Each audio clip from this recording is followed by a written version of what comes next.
Assalamualaikum warahmatullahi wabarakatuh. Sebelumnya perkenalkan dulu, nama saya Romeisa Wafi Sohabah dengan NIM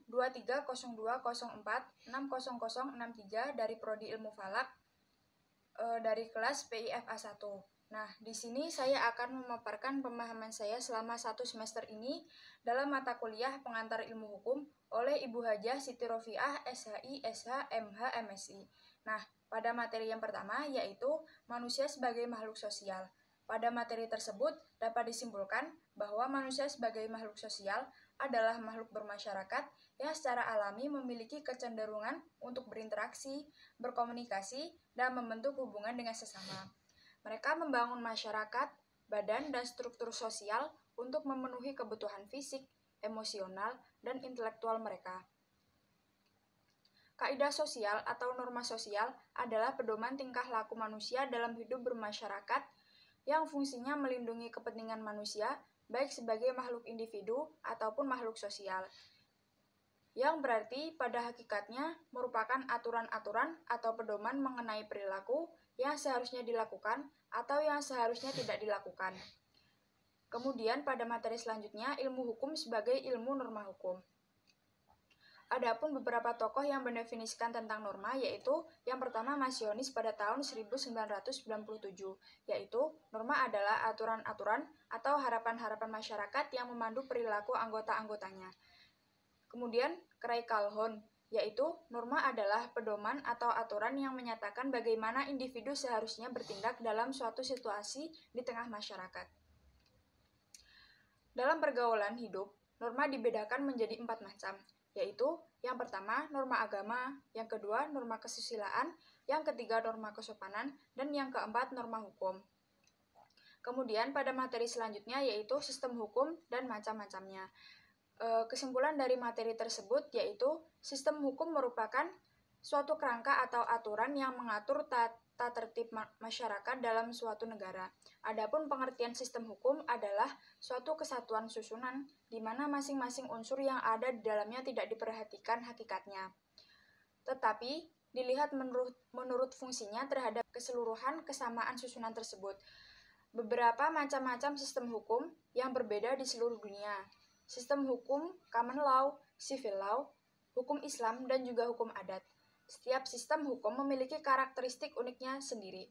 Namun tujuannya adalah untuk menciptakan ketertiban, keadilan, dan penegakan hukum dalam suatu masyarakat. Dengan memahami sistem hukum, kita dapat memahami bagaimana hukum tersebut bekerja dan bagaimana hukum tersebut dapat diwujudkan dalam kehidupan sehari-hari. Kemudian pada materi selanjutnya yaitu sumber hukum baik formil ataupun material. Konsep dasar hukum meliputi prinsip-prinsip yang membentuk struktur dan fungsi dari sistem hukum, termasuk keadilan, kepastian hukum, dan kewajiban hukum. Dalam konteks masyarakat modern, konsep dasar hukum menjadi penting untuk memastikan bahwa hukum dapat diterapkan secara adil, konsisten, dan juga transparan. Prinsip-prinsip ini juga membantu dalam menjaga stabilitas dan juga keamanan dalam suatu masyarakat. Kesimpulannya, pemahaman yang mendalam tentang konsep dasar hukum sangatlah penting dalam membangun dan memelihara sistem hukum yang berfungsi dengan baik dalam suatu negara. Hal ini membantu memastikan bahwa keadilan, kepastian hukum,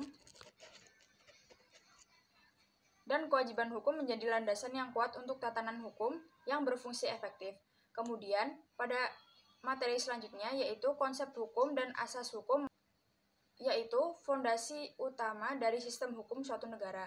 Konsep dasar hukum meliputi prinsip-prinsip yang membentuk struktur dan juga fungsi dari hukum, termasuk keadilan, kepastian hukum, dan kewajiban hukum.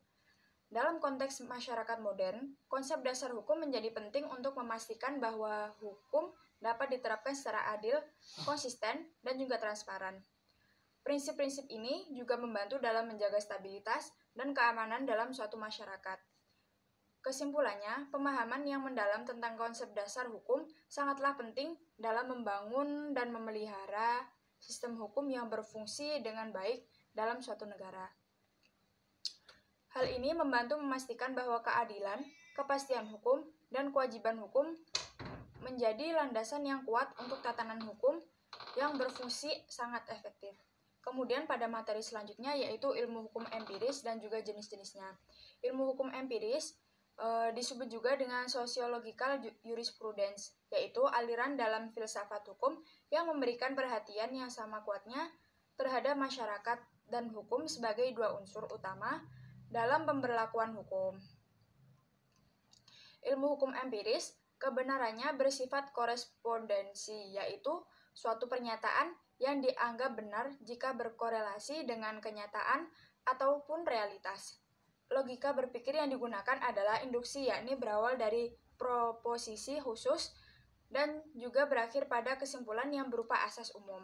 Adapun jenis-jenis dari ilmu hukum empiris diantaranya adalah sosiologi hukum, antropologi hukum, sejarah hukum, psikologi hukum, perbandingan hukum. Nah, pada materi selanjutnya yaitu macam-macam aliran ilmu hukum. Hukum itu bersifat dinamis sehingga muncullah atau terciptalah berbagai aliran atau madhab yang memiliki pandangan dan juga pendekatan yang berbeda-beda dalam memahami hukum.